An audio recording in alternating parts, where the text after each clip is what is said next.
The Lagos state government just demolished a multi-million naira car showroom belonging to one of Nigeria's biggest car dealers, and something about this whole situation doesn't add up. Ola of Lagos lost everything in one morning, but the more you look at the details, the more it seems like this might have been a setup. Let me show you why. If you don't know who Ola of Lagos is, he's one of the most successful luxury car dealers in Nigeria. We're talking about someone who sells Lamborghinis, Ferraris, Bentleys, Range Rovers. His showroom on Lekki-Epe Expressway was iconic. Every big boy in Lagos knew that place. Celebrities bought cars from there. Influencers would stop by just to take pictures with the exotic cars. The place was a landmark. Then, one morning, bulldozers showed up and flattened everything. Just like that.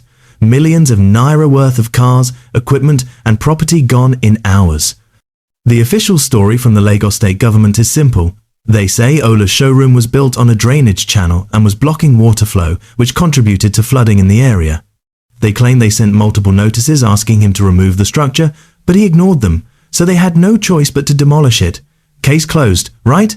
Not so fast. Here's where things get suspicious. First, Ola of Lagos is not some random roadside mechanic who just showed up and built an illegal structure overnight. He's been operating that showroom for years.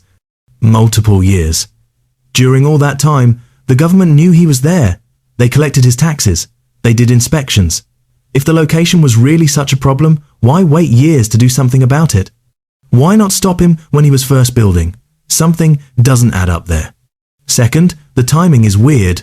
Ola had just had some very public beef with some powerful people in Lagos. I'm not going to mention names because I don't want problems, but if you follow Lagos celebrity and business drama, you know what I'm talking about. There were accusations flying around. Social media fights. Threats. Then suddenly, boom, his showroom gets demolished. Coincidence? Maybe, but it's hard not to wonder. Third, other businesses in that same area have been operating for just as long, some even longer, and they're still standing.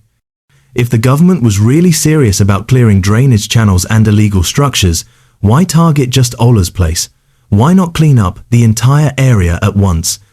The selective enforcement is what makes people suspicious. It looks less like urban planning and more like a targeted attack on one specific businessman. Now, I'm not saying the government definitely set him up. Maybe Ola really was blocking drainage. Maybe he really did ignore official notices. Maybe everything happened exactly as they said. But in Nigeria, we've seen too many cases where powerful people use government machinery to destroy their enemies. We've seen businesses get shut down because the owner refused to pay a bribe or offended the wrong politician. So, when something like this happens, people automatically assume there's more to the story than what we're being told. The bigger issue here is what this means for other entrepreneurs in Lagos and across Nigeria.